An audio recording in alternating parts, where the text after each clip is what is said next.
Absolutely amazes me that we haven't all changed a lot. I think cumulatively we might have gained a few pounds, but Isenhart made up for it going the other way. Did you notice?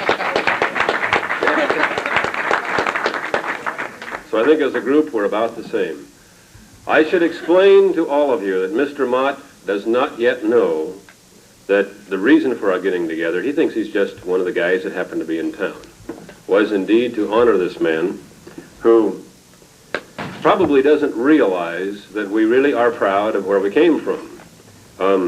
There is talk about the communications department at WSU not being what it used to be. Well, how can it be when we're all gone?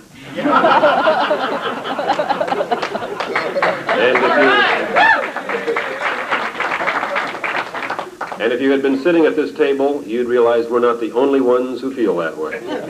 And I think there's a lot of truth in that. One of our first communiques from Mr. Mott from San Diego, as to his availability, advised us that we should now call him Bob. Since we were adults, and that's what his tennis friends call him, none of us have been able to bring ourselves to do that. I'm sitting by his wife, who calls him Mr. Mott, so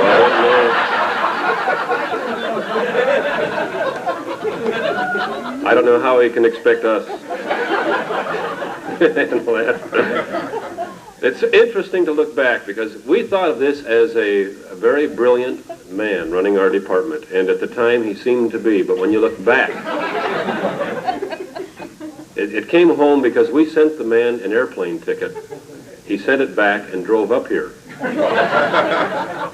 It reminded me of 1966 or 65. I can't remember which year. We were having a Sigma Delta Chi meeting, and he was our advisor. And he announced in the meeting that the Sigma Delta Chi National Convention was going to be in Los Angeles, and that either Sigma Delta Chi or the university or someone had sent him a plane ticket. He told us that he was willing to cash in his plane ticket, take 2 of the university's Rambler station wagons, and as many of us as would fit, and go to Los Angeles. 11 of us took him up on it. That's the stupidest thing I ever heard. Who was on that trip? Raise your hand. I know some of us are here. Is that all? Yeah? Dave Raymond, I know, went along. Who else? But it was an experience, and it's one that all of us owe you something for, really. That was incredible. Airfare to San Diego. Yeah, I guess so. He's not so sure he wants to drive back. I have one announcement. How many of you got married while you were at WSU? Quite a few. I've been asked to announce that our ex-wives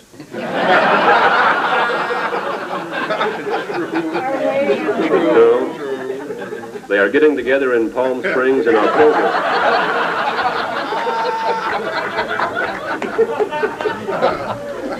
They can afford to meet in Palm Springs. Amen. And Ron King's wife is chairman of that committee. Yeah.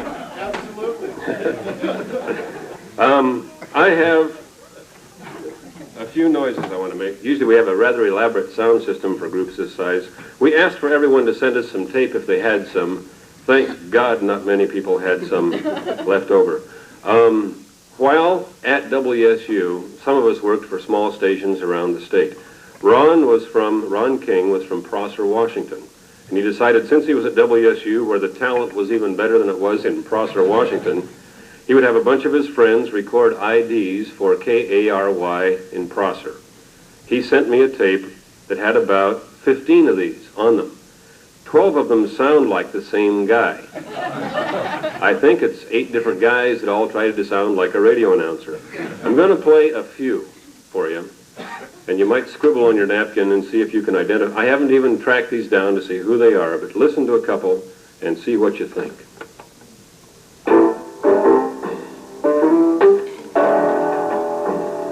Whether you're driving through the country, relaxing at home, or just passing through, you'll find the greatest sound around on KARY Prosser, Washington.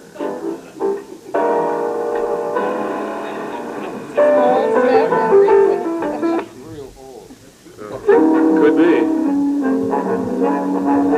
What was the format? Top 40? Listening at its best, you'll hear more good music more often on 1310 Radio for the Valley, KARY, Prosser, Washington. We got in a big argument about whether that was the same guy or not, or the same guy on a different day. Or the morning or the afternoon, right? Yeah, right. This is a different voice.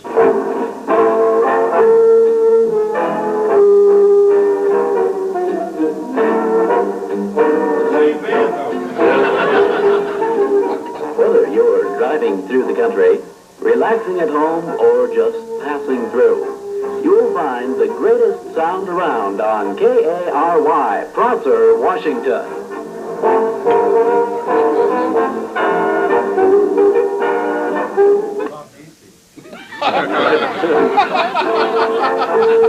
Okay, listen to this one.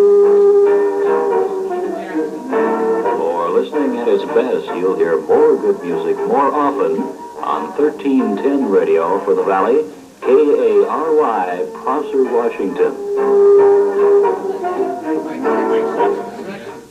Is it really? Yeah. We needed your help then. Here are a couple of the pros.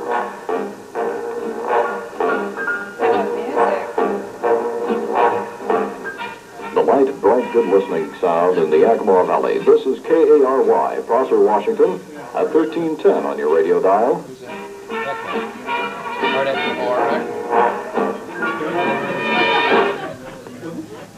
We all wanted to sound like him. Here's one. Listen to this. Won't take you long.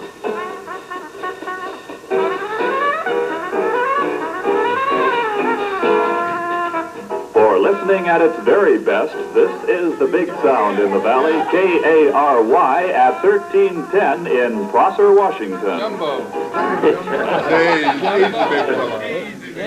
We weren't sure about the first couple. Were you on there, John?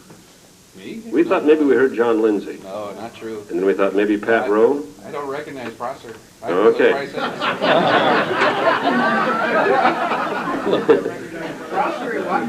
Thank God Ron didn't even know me that year because I'm not on there. Nor me. Now, here's a piece I really loved. This guy, not many people had an old air check, and this air check had some very professional sounding parts to it. I didn't take any of those parts. I want you to listen to this opening for a basketball game, okay? 1967, the Coup Babes are playing the Idaho Vandal Freshmen. The Idaho team is coached by John Smith. Smith is also the head baseball coach for Idaho, and this is his first year as helm of the freshman basket. Mark, in the last first game against Clark, Jim Meredith scored 32 points for the Coup Babes, and Dennis Hogue hit for 25, and he dazzled all the fans with that great jumping ability and many fine shots. In that game, the Coup Babes shot a snappy 46% from the field, and Clark hit it only 39%. And Saturday night against Yakima, the Coup Babes only shot a 39.6%, but came up with another big win with more balanced scoring as Mike Gomez hit for 15, Hogue 16, and little Bobby Waite hit for 11 points and was a real hustler out there on the floor. What's you hear the commercial here? Once more, as the teams go back to their respective benches for the last word around their coaches, we'll hear this quick word from Phil Anitas and back to the action.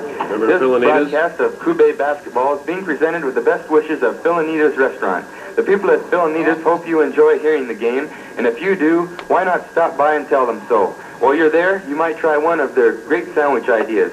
Maybe a bacon, lettuce, and tomato combination, a pizza burger or shrimp burger, or the old American standard, the hamburger. Phil Anitas has at least 25 different sandwich ideas, so you're sure to find more than one to pleasure your palate.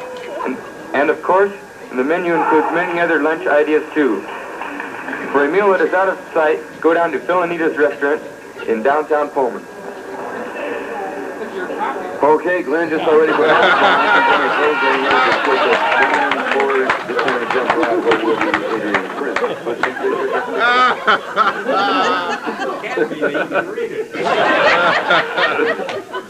Now, trust me, if you hadn't just eaten, that would have made you hungry.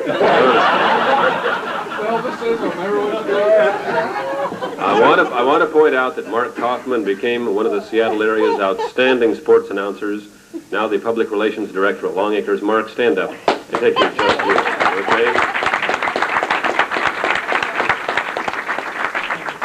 In the early 70s, I found myself running a little radio station in Bellevue that had the rights to Seattle U basketball, and we needed a play-by-play guy, and I called Mark, and he did the job for us. He did super. I was glad I knew him.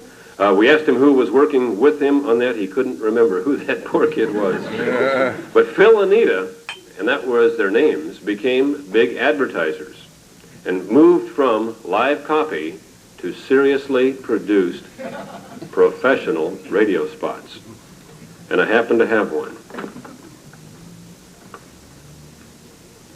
That's very good. Make your dormitory room a happier, more pleasant place. Leave it once in a while and enjoy an evening or Sunday dinner at Phil and Anita's Thunderbird Restaurant. Next time you're looking for real country cooking, here's where the home folks eat. A little change from the daily routine is a tonic for everyone. Many students like you make eating out a regular once-a-week habit. Most of them choose Phil and Anita's week after week. The reasons aren't hard to discover. In fact, if you've been to Phil and Anita's, you know them already. The way every customer is made to feel like an honored guest. Hugh Rundle told Ron King that his only chance of sounding like a radio announcer was to plug his nose.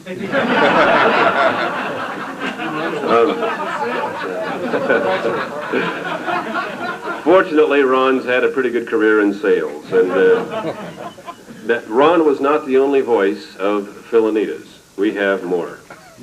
Anybody else like time? No. Truly fine food, courteous service, and a pleasant atmosphere. These are the things you want when you take that special girl out to dinner. And you'll find them all at Phil and Anita's Thunderbird Restaurant, close to campus, just off Stadium Way. You'll find real taste enjoyment in store for you in one of their special... Joe Stanish. Is it really? Yeah. We thought it was Isenhart. Isn't it you? We thought everything was Isenhart. Yeah? What it was, it explains why Phil and Anita went broke. Are they out of business? Okay. Okay, well, listen to this. Is this the same guy? They're fresh at Phil and Anita's. Of course, Same we'll guy? be the staff of this excellent restaurant because they're the most friendly and courteous people you're likely to meet. We're talking about the seafood delicacies. Phil and Anita's Thunderbird Restaurant receives fresh every day. There's always a choice of delicate deep-sea fish, the sweetest meats of fresh trapped lobster, and the... Same guy? Well, we didn't know. Honest, you couldn't tell. We really thought it was Jerry Isenhart, the mayor of Chelan, Washington. This is a man, by the way, who loves this industry so much. He told his ex-wife, "You take the big house, I'll sleep at the radio station." She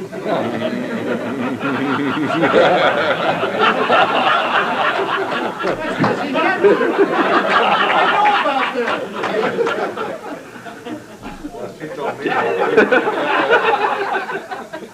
Now she wants to... Now she wants to Now make she it wants too. to stay too. He has to stay there. She might come in the middle of the night and take the place, right? How about a little edge of your seat baseball play-by-play? Washington fans come to life once again. They haven't had too many chances in this afternoon's ball game, as it's been mostly a pitcher's duel. There's a foul back of the screen for a strike. 2 balls, 1 strike. Before King went through puberty, Paul Turner, the junior right-hander, Listen to the other voice on here. is warming up in the Washington State University bullpen. Coach Charlie Brayton doesn't want to take any chances with anybody today. He wants to win this 3-game set with the University of Washington. Come on in. Next weekend, the Cougars will play either Santa Clara or Sanford. That will be decided this weekend in a 3-game series down south. Priscilla Wines fires, swing and a miss by Pat Pugh. I tell you, you guys, Niehaus and what's-his-name have nothing on you two. We asked a couple of graduates from the decade in question to say a few words. It'll be difficult for any of them to say a few words. It'll be interesting to see how this works out. The first is a close friend of mine who had a brief career in radio and television, which unfortunately led to the Tri-Cities, where he got to know a future senator, ended up in Washington, D.C., then ended up in nuclear public relations. Interesting field, right? So when Tom and I finally got back together, this really kills me. He was the public relations director for Whoops. That sounds like a joke. That was his job. Now he's a partner in the nuclear, well, I guess they're not exactly, but a public relations firm in Portland, Oregon, specializing perhaps in nuclear public relations. Tom Hunt, class of what, about 64? 57? With a few remembrances of the golden decade. Tom?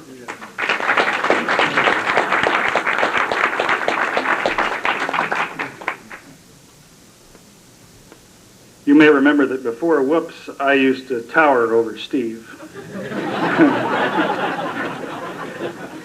Actually, he asked me to be here tonight, and Ron, because they couldn't remember anybody before me. I was talking to King, and I said, no, I think that he said, I think that was someone before you. And I said, hell, everybody was before me. I look, and I'm glad to see Dave Vick here tonight, because I think that Vic and I are maybe the ones that go back the farthest from this crowd.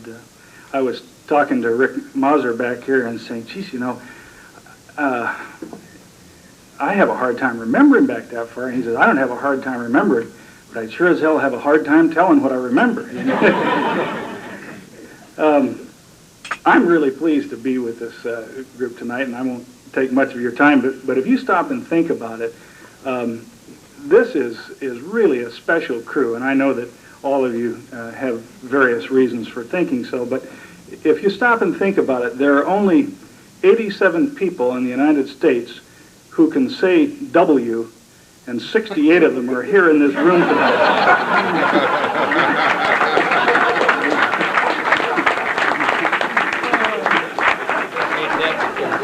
See, you're feeling pretty smart, but I know that you always weren't able to say W.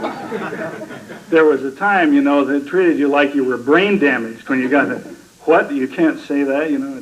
So it didn't matter whether it was Mott who would call you and say, Hunt, it's Schlesinger, not Sticklefinger, damn it.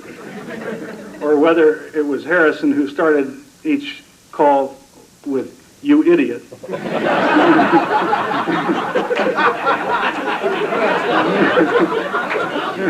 But as scary as you two guys were, and I know that a lot of you are going to go back with me here, there was one call that we all dreaded in the night. It's 10 o'clock, you're on the board, it's music from Interlaken, and the phone call comes. Tom, this is Elmer.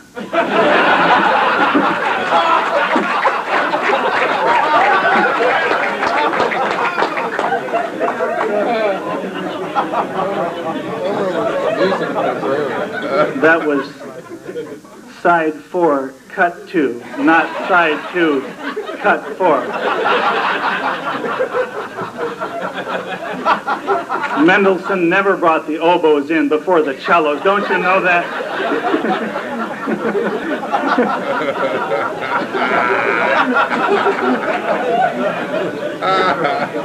Well, I was lucky to get the record started. You know? The troubling thing about memories, you know, and I thought, geez, I'm going to have to do this thing. I'm going to call some of my old buddies so their names, you know. I called Larry Rader, and he says, he's down in Richland. He said, geez, I don't remember anything. Well, there was one thing. He said, I remember one time when I thought Dewey Westberg had gone suicidal. He said, I walked past Mott's office and Westberg had his feet up on Mott's desk. He said, I was 30 years old before I could call him Bob, and here this donkey is with his feet on his desk. But if you think about it, you know, it was really surprising what they were able to do with us. For most of us, we came there with our report card that said, reads well out loud, and that was about all we had. But I was somebody that had kind of fancied myself as a writer, you know, and then I got in Mott's news writing course, and it looked like he'd taken a number 2 Eagle and ice skated through my copy, and it was just unrecognizable. But then the next semester, I took great heart because I was really impressed with my improvement because I was taking a course from Hugh Rundle, and every paper that I turned in came back unmarked at all, and so I thought I was really doing well. And then the papers stopped coming back, and it was several semesters later, I'm still getting papers back from Hugh Rundle. But I tried hard, and a lot of us tried hard. I mean, we wanted to excel. This is a great world out there, and we wanted to knock the world of broadcasting over. And some of us excelled, and some of us didn't. It was a long fall between the Edward R. Murrow Award and everything else. I mean, did you ever try and explain to your kid who the hell Fred F. Chitty was,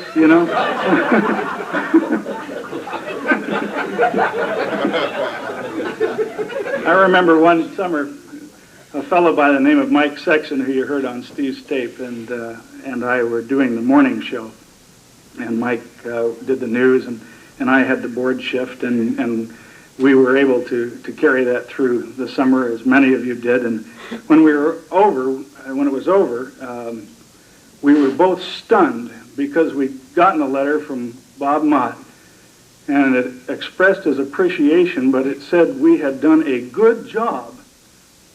Well, I want to tell you that we were ready to quit right there and hit the bigs. Pasco, Yakima. I mean, Bob Mott had said we'd done a good job. And that meant a lot, and I think it taught us something, Bob. And one of the things that it taught me was reserving appreciation until you felt it, but second, that sometimes the letter that you didn't need to write was the one that meant most of all. I can tell you, though, that Bob was a great leveler. One time when I was explaining to him as op chief that I had some personal commitment that couldn't go on without me, and therefore I was going to have to miss a shift, he explained to me, Tom, the graveyards are filled with irreplaceable people. And that may be true, Bob. It may be true that you were irreplaceable at Pullman, but there's a whole room full of people here tonight that are awfully glad our paths crossed, and so thank you very much.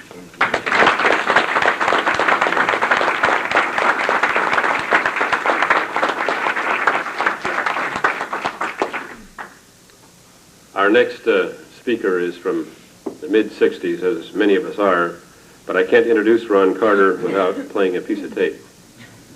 The interesting thing is I'm responsible for Ron's entire career. He wandered out of WSU and into the armed services and off to Europe stringing telephone wires, and then had a career going with the phone company.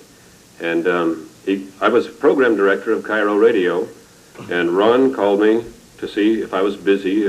He was in town looking for a job from San Jose or some godforsaken place.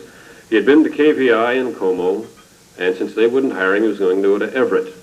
And I said, Ron, trust me, this new format I just put together with some guys at Cairo is going to be a monster. You should be there. He's there, I'm not. See how that works? But Ron is a very big shot with Bonneville International, close to Mormonism, but not quite at that point. And we found this piece of tape. You got to hear this one. Presenting Ford for 1964, and the only place you can discover Ford's new Total Performance, the driver's seat. Your Ford dealer invites you to put her there today. What's Total Performance? It's the result of knowledge gained in open competition. New ride, ruggedness, and response bred into every 1964 Ford. But words alone can't tell you how much Fords have changed. The difference in the new Ford Falcon, the alertness of the sporty Fairlane, the heavier, smoother, and stronger Galaxy, and the always luxurious Thunderbird. Visit your Ford dealer today. Ask about and experience exciting new Total Performance 64. One of the first among us to find the echo button.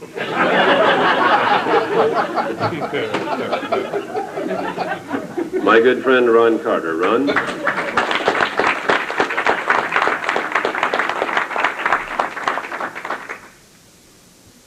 I think I got a B on that particular project. That was Harrison's writing class, and I think it was a solid B, but trying to get an A from that guy was really difficult.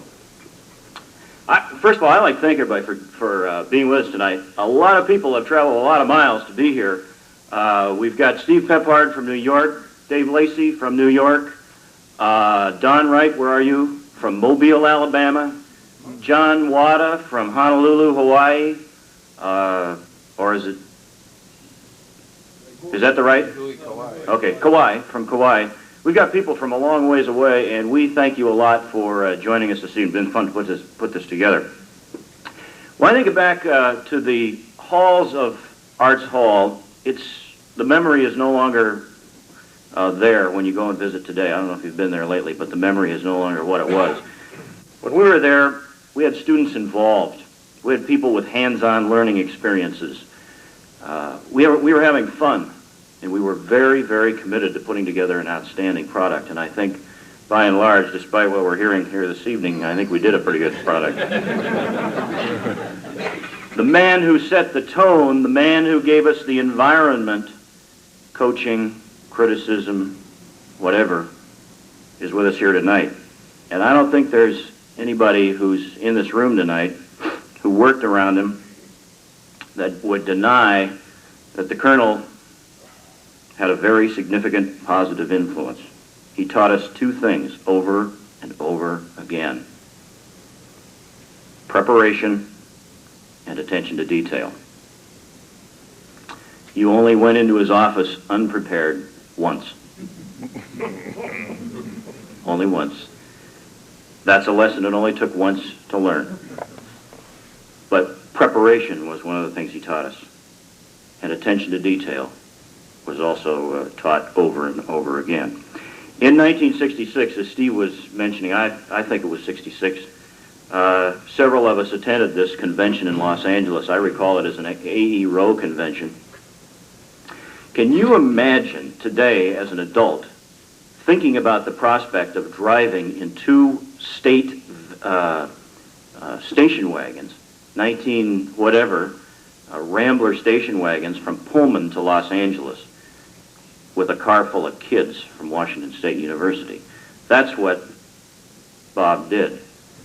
Not only, if you've made that trip lately, you'll know that Pullman to Los Angeles does not exactly go through San Francisco, but as I recall, we coaxed him into taking a circuitous route at about Sacramento, and we went across the Bay Bridge at night, and we got to see San Francisco, many of us, for the first time. I can't imagine going through that kind of a trip today, but many years ago he did, and a lot of us are the better for it.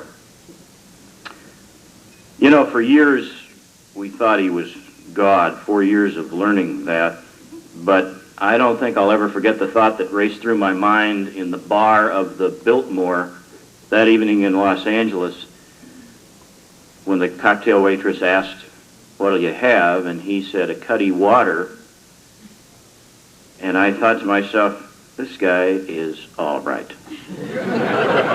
On that trip, we learned that Bob Mott was not only a guy we respected, a good leader, good educator. On that trip, we learned that he was a good guy, too. But I guess to this day, when you write to him, as I had the privilege of doing and putting this, inviting him to join us this evening, you still start the letter, "Dear Mr. Mott." Thanks.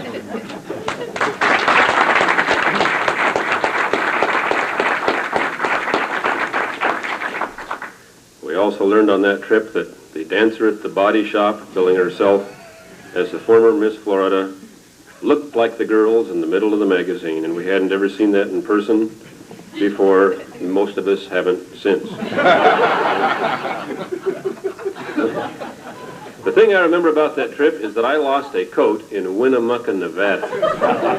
What the hell were we doing in Winnemucca, Nevada? I think we talked him in. We wanted to be in some part of Nevada so we could pick a quarter in a slot machine. And we showed Mr. Mott that if we just took a little detour over Donner's Pass, do you remember that? And it's kind of, we could actually make it into Nevada. We went through there at 4 o'clock in the morning, had breakfast, and stuck a quarter in a slot machine. I mentioned that Harry Watkins was Seattle's answer to, well, I should have said Steven Spielberg. He's had more of a career. The interesting thing about Harry is that he has indeed made a living and has never worked for a radio or television station. Now, originally, most of us would have thought that was a rather sorrowful lot. At this point, Harry, we have the greatest of respect for you. Harry, needless to say, well, Harry was probably the outstanding student among those of us who are on the committee. We thought he could share a few thoughts, and why don't we let him share a few thoughts, Harry? He flunked everything. That's right, Ron. Oh, microphone for big kids. Put this down, like turn this right side up.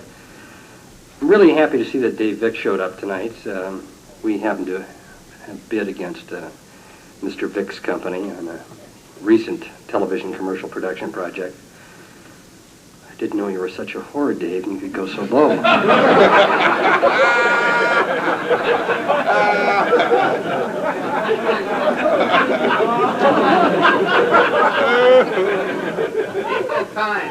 I hope you had fun at the Puyallup Fair, you cretin.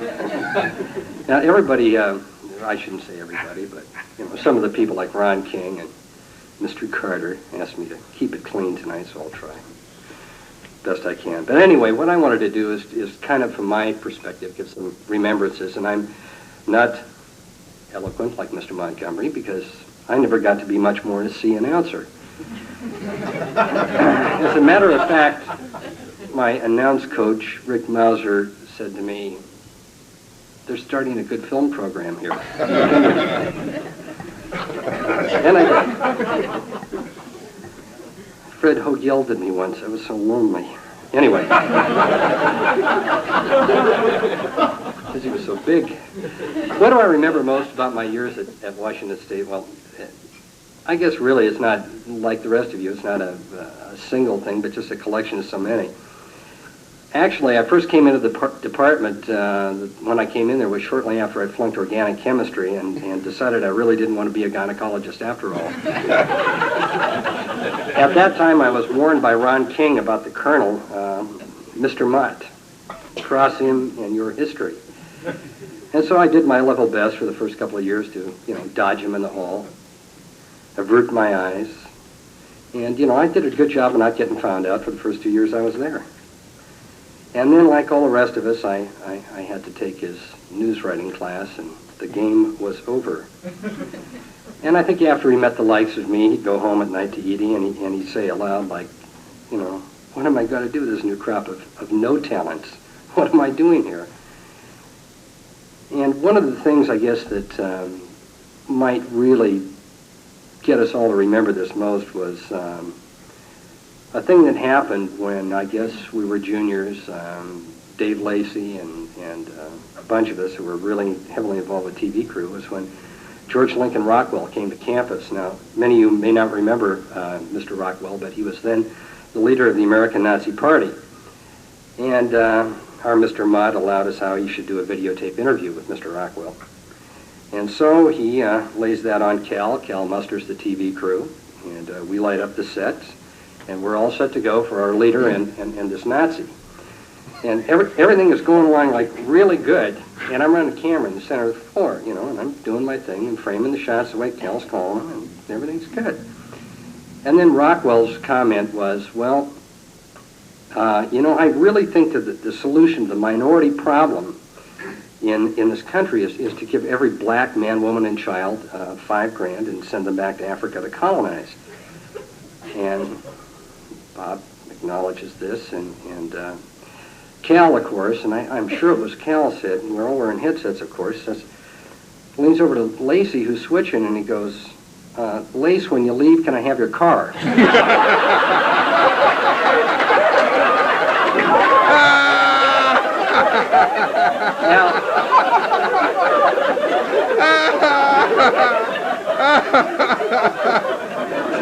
Now, you got to understand that I'm trying to keep it straight because, I mean, he doesn't know what's going on. They didn't have the little things in your ear then for all the, like the hotshot guys do now. And I'm trying to keep from laughing. I'm dying. I'm like this. I'm so lonely. And, you know, I'm trying to keep from peeing my pants. And I go like this. And he gives me one of those looks out of the corner of his eye that goes, your career is over, kid, before it started. I know it's done. Anyway, with that was one of the things that sort of I remembered a lot. And another one was an 8-year picnic and softball game we had. And this, of course, was once again organized by Ron King and Ron Spellacy because they like to play softball and like that a lot. But it was a situation when it was the faculty and the 8-year people. And a little contest goes on. But the faculty guys get real wise. There was a gal that worked for Cal named Joyce Medina, and she had a husband who threw fire. I mean, this guy could pitch. Oh, could he pitch. Nobody could hit this guy that day. I mean, nobody. We got even because it was my turn to come up to bat. I marched to the plate. I closed my eyes. I swung like hell at the first pitch and hit a line drive right at Cal. He fielded the ball just like a major leaguer. Took one step into a gopher hole and broke his ankle.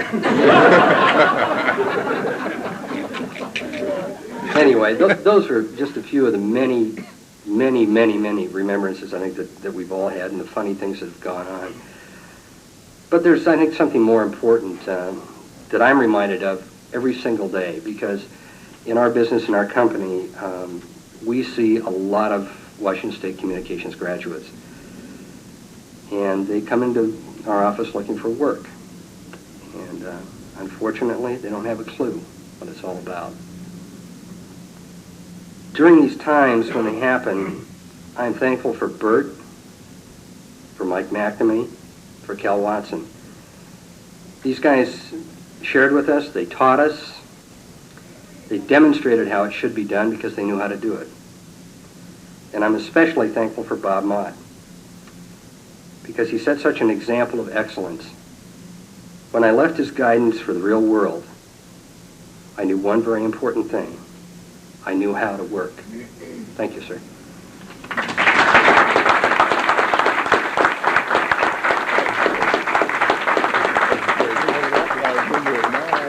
For those of you who haven't figured out how our committee functioned in putting this together, Ron's contribution was obvious. He's the one that contacted most of you. Ben's project will be displayed in a moment. Spellacy was your host. It was Harry's secretary who went for sandwiches during most of our meetings. We started with Tom Hunt in 1964, the gray beard of the group. We're up to 1969. 8, 7, something like that. Not you, the next guy. Yeah. Oh, John, I had him down for 69. 7. Oh, I'm wrong. Okay. Well, you get back that far, it doesn't make any difference. All the way from Aloha Nookie Nookie land, we'd like a few words from John Wada. John, where are you? Did he leave? Oh, I thought he might have to catch a plane. Our final speaker, so bear with us.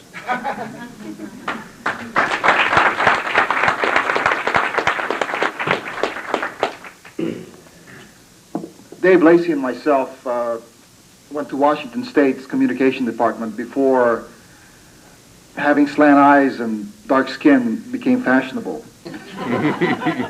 Now you see Tricia Toyota and Emerald Ye and the list goes on and on. I went back to Hawaii in 1967 and couldn't find a job because I was not the right color. And thank God things have changed. And more of us are working in radio. Of course, a lot of us like to eat regularly, so we got out of radio. I did in 1973, I believe, and since that time, I've always wanted to come back and say hello to everyone here, and I'm glad this opportunity did arise. I left Kauai, if some of you know where that is, my hometown. It's about 100 miles north of Honolulu at 8 o'clock, which is 11 o'clock Seattle time. I arrived in San Francisco about 6:30 Seattle time, and I arrived in Seattle this morning about 9:30 and had the bad luck of having Rob Bartell pick me up. Rob says, unlike Honolulu, they don't have your room ready until 12 noon. And so he took me to the Seattle public market and walked me around for about 3 hours. And says, isn't this great? Smell of fish. Look at this crafts here, you know? And that's how I spend most of my day today. You know, Harry Watkins informed me that I must come here and I must say a few words. I don't know why I was chosen, but here I am anyway. I thought about what did we do in college that was crazy and something to remember. And you know, we really didn't do a lot besides go to school, work at KWSC, which is now KWSU, write copy, and basically work. So we didn't have much time to fool around. I do remember, though, that... We're here for you there. That's all Johnson did. This was 1967 when we graduated. Oh, they must have tightened things up. We had a senior seminar with Alan Miller in 1967. My old roomie, John Lindsay, and Dave Lacey, and Jerry Isenhart, a few of us were sitting at the Cub on this beautiful spring morning. We were seniors. We had senioritis. We were on the last 60-some-odd days left. And I don't know whose fault it was, and somebody says, we're going to cut Alan Miller's class today. Now, that was big time to cut class. Isenhart leans over and says, that's a great idea. No, I look at Dave Lacey, you know, we're the minority. We said, gee, I don't know, you know, Bob Mott's really upset.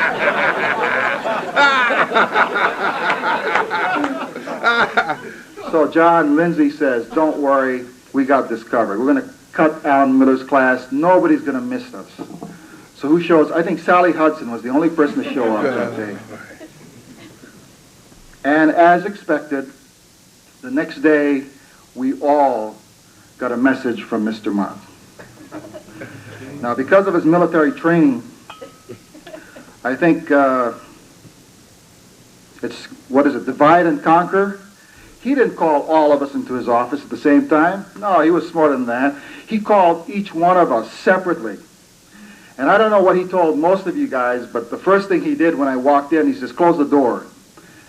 And I did, and he says, John, I'm really disappointed.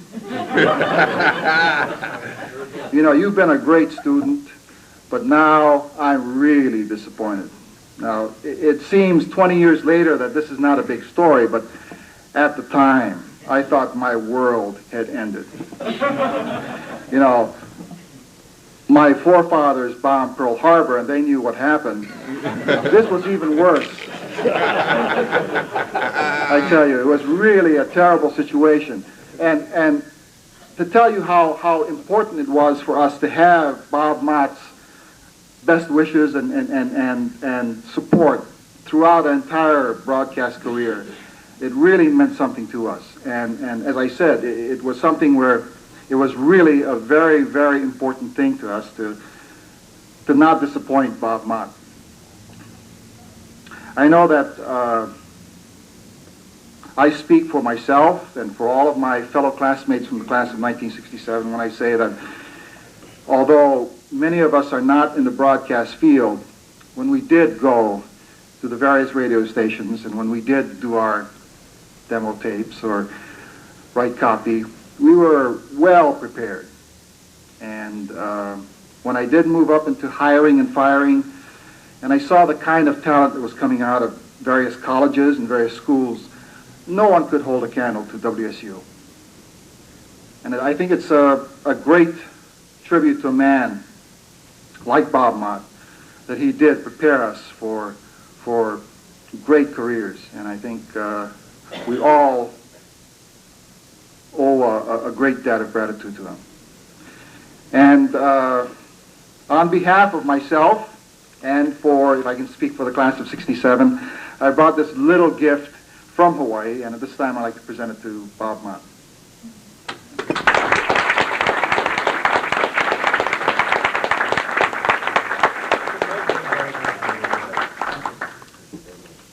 Thank you.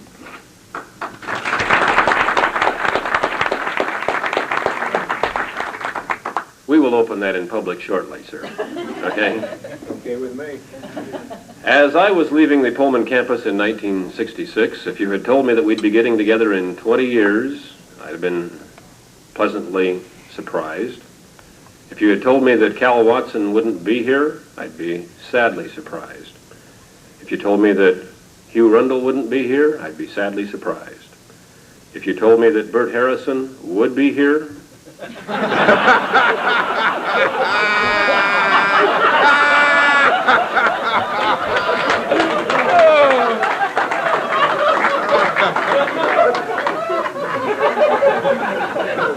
and he wouldn't look a bit different than he did in 1966, I wouldn't be surprised at all. We'd like Bert to kind of put a cap on the evening, and I'm sure he can do that. Bert Harrison needs no introduction. Bert.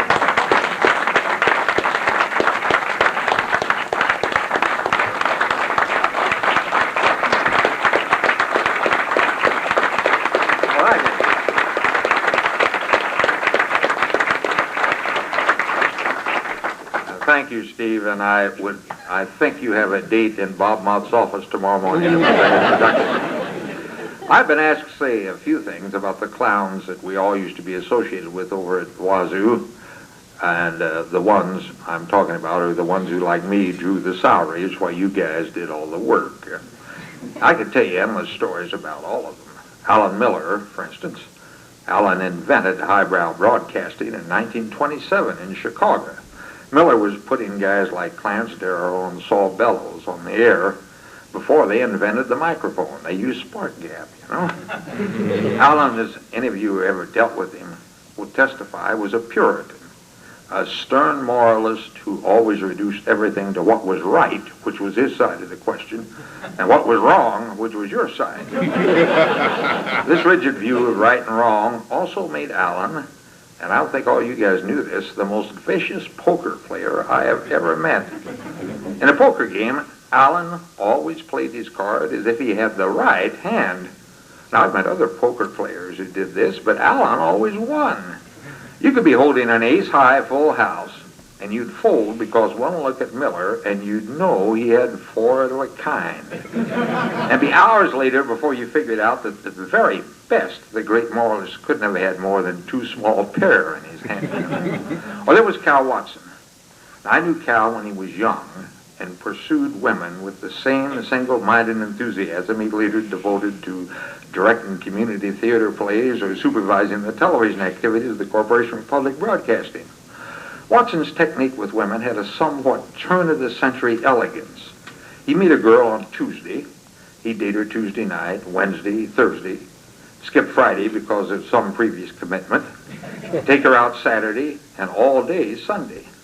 The following Tuesday, at precisely 2:03 in the afternoon, the girl would receive a single red rose delivered by a Western Union messenger. This was to commemorate the fact that they met precisely 1 week ago. And this sort of thing had gone on for maybe 6 or 7 weeks. And then Watson would come in my office with a kind of a puzzled look on his face, and he'd say, "Harrison, what's the matter with that stupid broad? She thinks I'm serious." Then there was Hugh Rundle, the guy who, on the surface, raised mellow to a fine art. Few people realize that underneath this mellowness, Hugh was a compulsive worrier, and as a result suffered constantly and perpetually and painfully from stomach ulcers. Hugh loved golf. He was fairly good at the game. But every minute on the course was followed by hours of agonized suffering as he re-worried the game stroke by stroke. if I'd only loosened up a bit more on that putt on the 6th hole. And he'd still be doing this the next morning, and really, his ulcers would be acting up like mad, and then suddenly Hugh would realize, my God, I'm late again to my 10 o'clock class. And that gave him something else to worry about. Well, enough of this. These old friends that we just mentioned have gone to their reward, whatever it is, and they're not here to defend themselves. At least I hope to God that. I was going to tell a story about Val Lindbergh, but he came here. And I only speak to people who can't defend themselves. Somebody asked me about Maynard Hicks. All I can tell you is at the age of 162, Maynard is still teaching journalism at Fullerton State down in California. Yeah. As I've said, those other guys couldn't defend themselves. This is not the case, however, with our reason for being here tonight. I've known Colonel Robert A. Mott since we were both undergraduates at Emporia, Kansas State Teachers College. That was shortly before the war, but that's been so long ago I can't remember what war. It was either the Spanish-American or World War II. Anyhow, we have known each other for a long time. I think I was a class ahead of Bob in college, and I tended to dismiss him as a likable kid brother of a couple of girls I was acquainted with. That was until the memorable night when I learned that Bob Mott was a force to be reckoned with. We were both the stage crew members for a college theatrical production. I was, I think, running the lights. Bob was stage manager. It was a complicated show. I forget which one, but it involved about 11 complete scene changes, all of which had to be done in split-second timing. You know, you moved the flats, you dropped in the scrim, you struck the furniture and brought in other furniture, you laid out 101 props, which had to be in just the right place at the right time. And Bob had his crew trained with typical Mottian precision. So they do these simple chores in about 15 seconds. The really complicated ones might take less than a minute, if the actors got out of the way. Now, if you ever worked backstage, you know that actors like to just stand there after a scene, relishing how I really wowed them in that scene after the butler came in, you know. With Mott as stage manager, there was none of this. The moment the curtain dropped, Mott would hit stage center, face the actors, and in a firm but courteous voice would snap, "All right, all you sons of bitches off." The odd cast took this in good measure until dress rehearsal. That night, with tension high anyhow, the leading man objected to, I think, to Bob's tone of voice, or what he said. And he made a big, he was a big guy, big as well as egotistical. He must have outweighed Mott 10 pounds and had at least an inch and a half reach on him. Well, the altercation on the stage was stopped quickly because, after all, it was a dress rehearsal. But the argument went on long enough that Bob was 53 seconds late getting the curtain up for the next scene. So following the show, he called the actor out in the alley, and he simply beat the living Jesus out of him. Well, the show did go on the next night. It was acclaimed a success. It's true, the leading man limped through the party. But it had taken a doctor, 2 nurses, and 3 makeup people just to fix him so he could go on at all. And from the technical theater standpoint, the part the stage managers connected with, the performance was flawless. It wasn't nearly 60 years ago. But ever since that night, I've made it a point, whenever I'm with my good friend Bob Mott, to walk very, very softly. Thank you.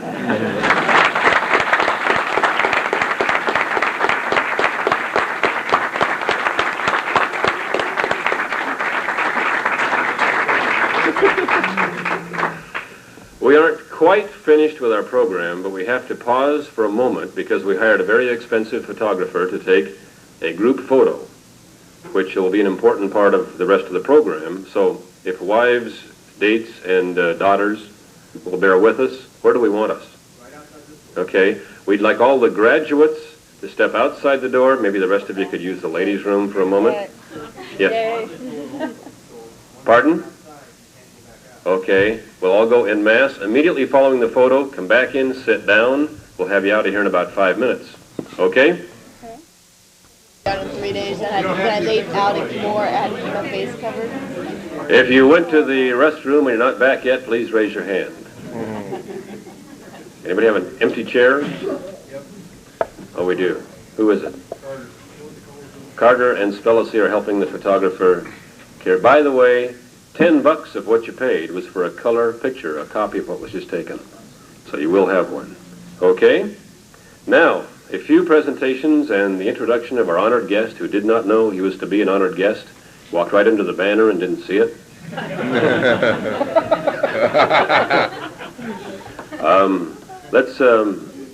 Well, first of all, why don't you step up here and open the one from Mr. Wada so we know what that is. Do you have to do that?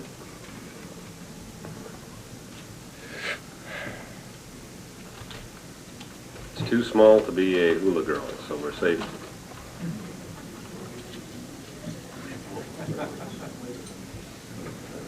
A small knife in my pocket. About 10. 2 hotel keys. I see the podium lighting tonight was by Eddie Thompson, right? There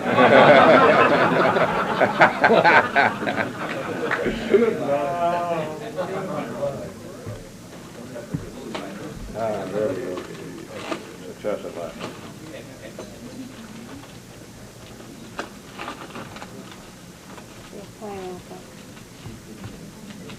Okay, John, how did you wrap this? There we go. Okay. Very careful. All right.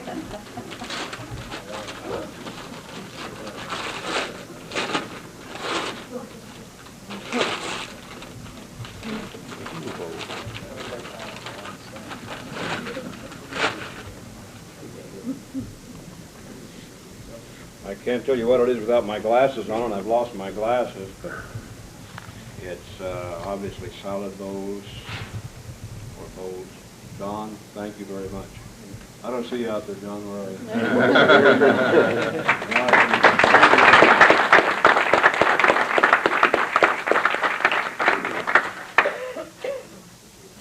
Let me trade places. Want me to leave now? No, stay there.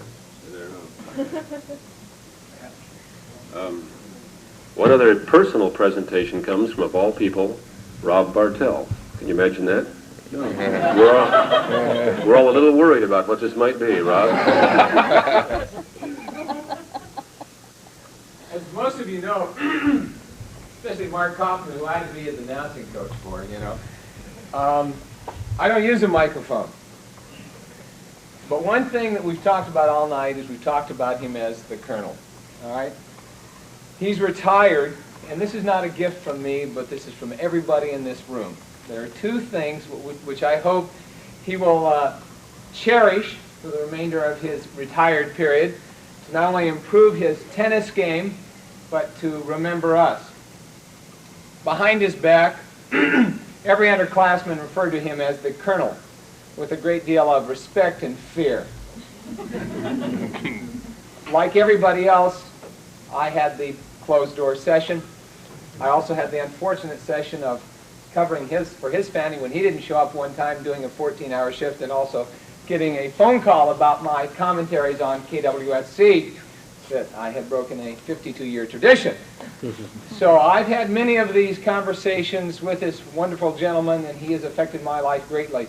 So in his retirement, I felt it was only befitting everyone in this room elevating this man to the position that we respect him as.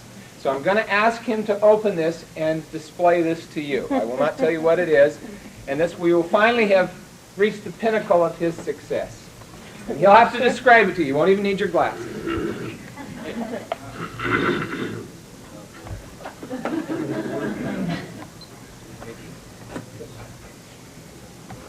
As I open this, I'll just observe that Bartell used to get by on that great smile that he had. And that kid-like face. And we'll see how long they last.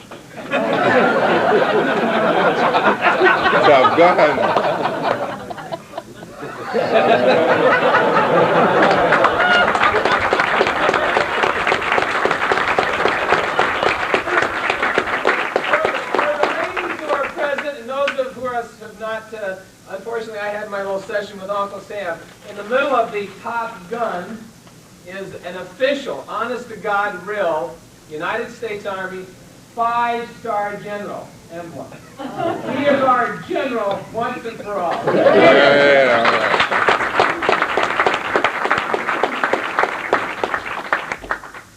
Now, we will allow you a minute to retaliate, but there are a couple of things here which are really from the group, and it occurred to us during our informal lunches that you might be playing tennis in Rancho San Bernardo, not feeling perhaps as special as you should. And if you've listened to all this evening and thought to yourself, I had forgotten those years being that special, or did I really mean that much to these guys? You did. Very much. We have all seen this, haven't we? But you haven't. This is an autographed caricature for you to hang in the den and try to explain to all your tennis buddies who all of these yahoos are.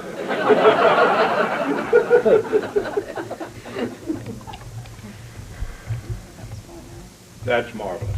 That's touching. Everything is touching, but this is particularly touching.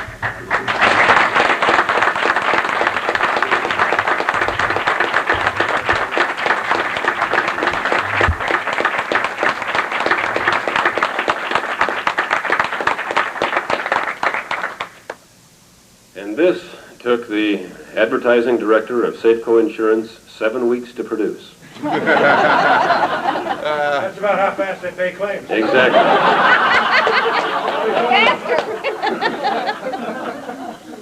The front contains the WSU emblem laser burned, which couldn't have happened 20 years ago. And we'd like you to open it and read the inscription inside.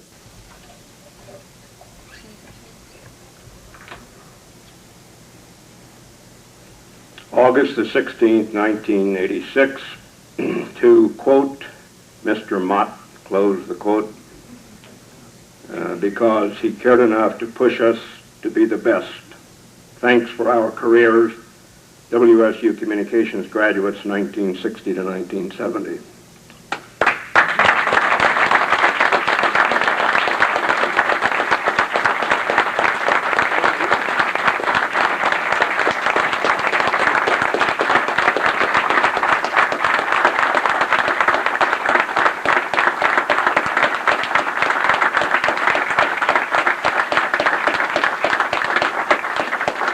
The only thing I would add to that, this is interesting, is that the reason this side is blank is a piece of glass goes here under which will be one of the photos we just took. Okay, now we just took a horizontal photo, and this is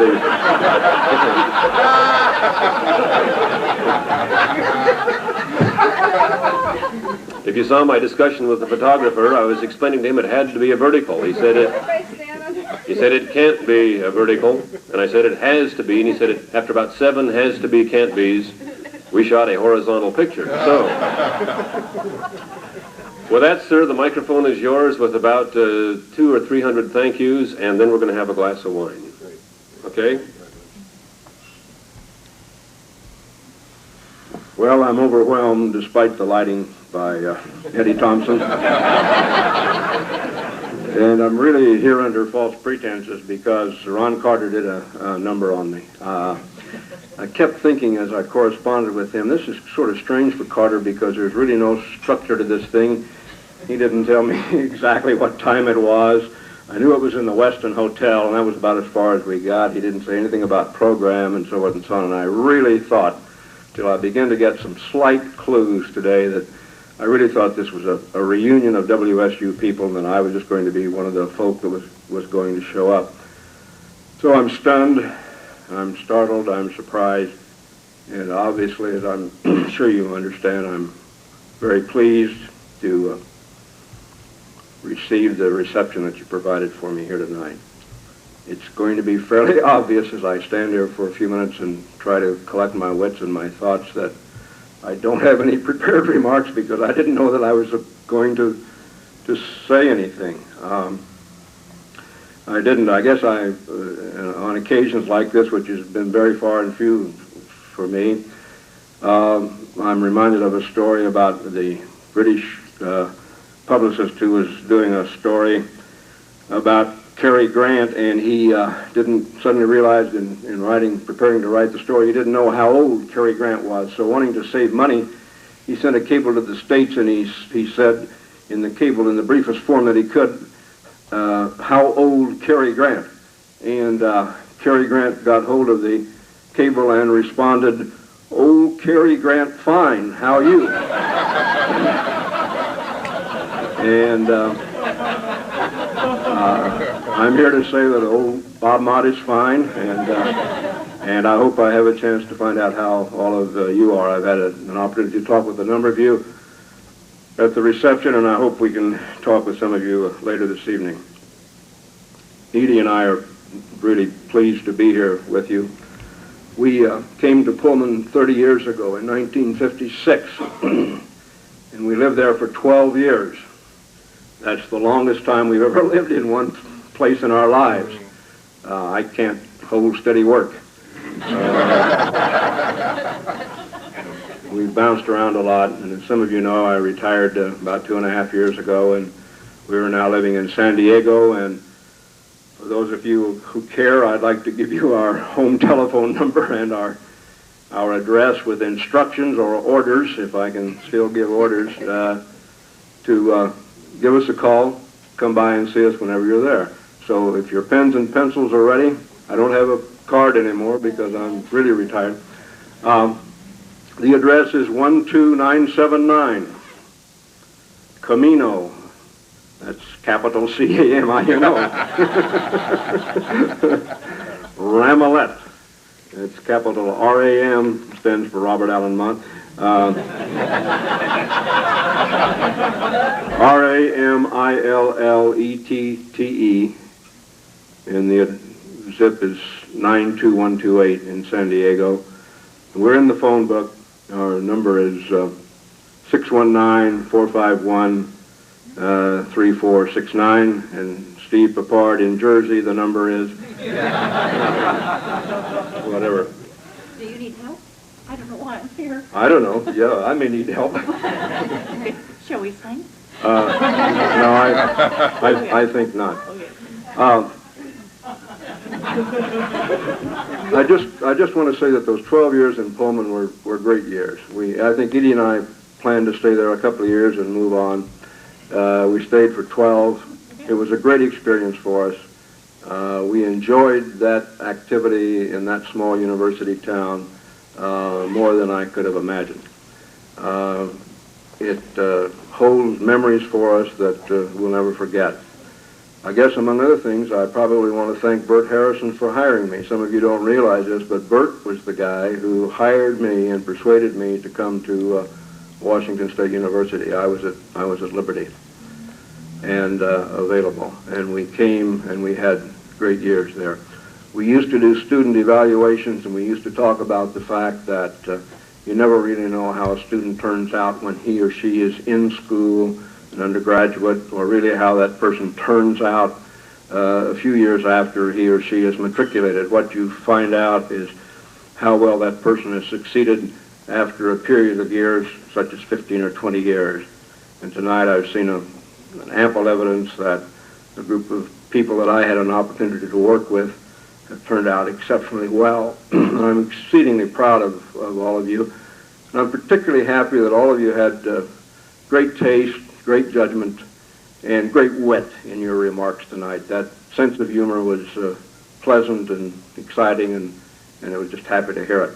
We were back on the campus a few days this last week and saw some of our friends at Washington State University. I think we have more friends there than probably any other community that we've been in. We still correspond with people and still see people, and They still exchange Christmas cards, so Pullman has a very soft spot in our heart. I taught 2 courses as a visiting lecturer at San Diego State University a year ago. I was invited to come onto the faculty as a distinguished visiting lecturer and teach 2 courses, and I did that. And while I enjoyed it, I felt that today's student, the student of the 80s, lacks the commitment and the dedication and the enthusiasm and the vitality that you all demonstrated to Edie and to me when we were in Pullman in the 50s and 60s. That was a great time for us, and your attitudes and your approaches to professionalism made it all possible. I guess if I had any great philosophic message, it would be something that I would have told you 20 years ago, and you would have known about it all this time and would have followed whatever it was I said to you then. Tonight I would say that I think it's important that we all continue to fight to protect the First Amendment of the Constitution of the United States. For those of you who may not remember, that's the Freedom of Speech Amendment. That's so that clowns such as myself can get up here and make speeches like this, among other things. I think that's terribly important. Secondly, I think we all have to make an intense effort to do something to prevent the nuclear proliferation. It seems to me that that is a critical international problem that we simply cannot ignore and hope that it'll go away. It has to be given some attention by all of us who have anything that we can possibly do in that regard. Finally, I'd like to encourage all of you to support the institutions that made you what you are today. And I'm speaking specifically, of course, of Washington State University. The institutions of higher education need help, and the alumni of those institutions, as all of you are, can in fact help those institutions. You'll have to do that in your particular way, but I would just urge you to think about the fact that the public service sector, the nonprofit sector, needs help and support. I'm not just talking about giving money, but I'm talking about doing a whole variety of support activities that will help the institution that helped you in an earlier time. Do you want equal time for anything that you'd like to say? Mr. Mott, you haven't given me permission to speak.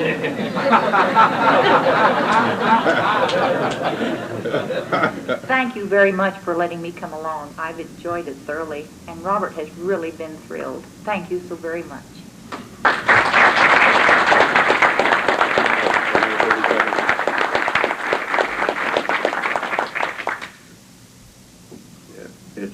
It's been a wonderful evening.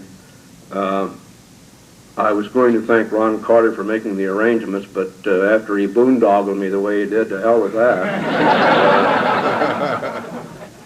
But I do want to say that the hotel has been most gracious, and I'm sure that Ron Spellacy had arrangements that were delightful for both Edie and me.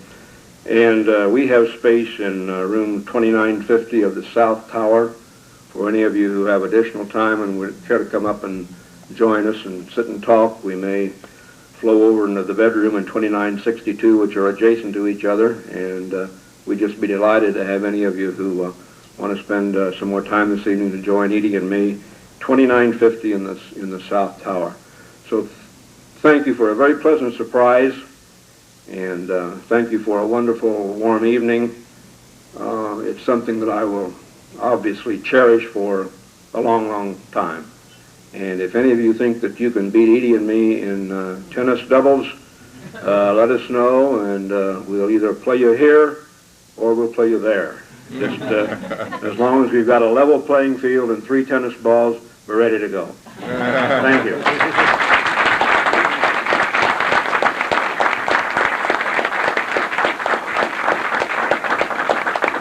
I should warn you that as the voice of unlimited hydroplane racing, I will be in San Diego in September, and my dear friend Pam Shriver and I had planned to go to dinner. Perhaps we can play tennis instead, if she's not at Wimbledon or somewhere. In summary, sir, early in our careers, you gave us goals and aspirations. Some of us have come close, and all of us would like simply to look as good as you do at 66 years old. Thank you very much for coming.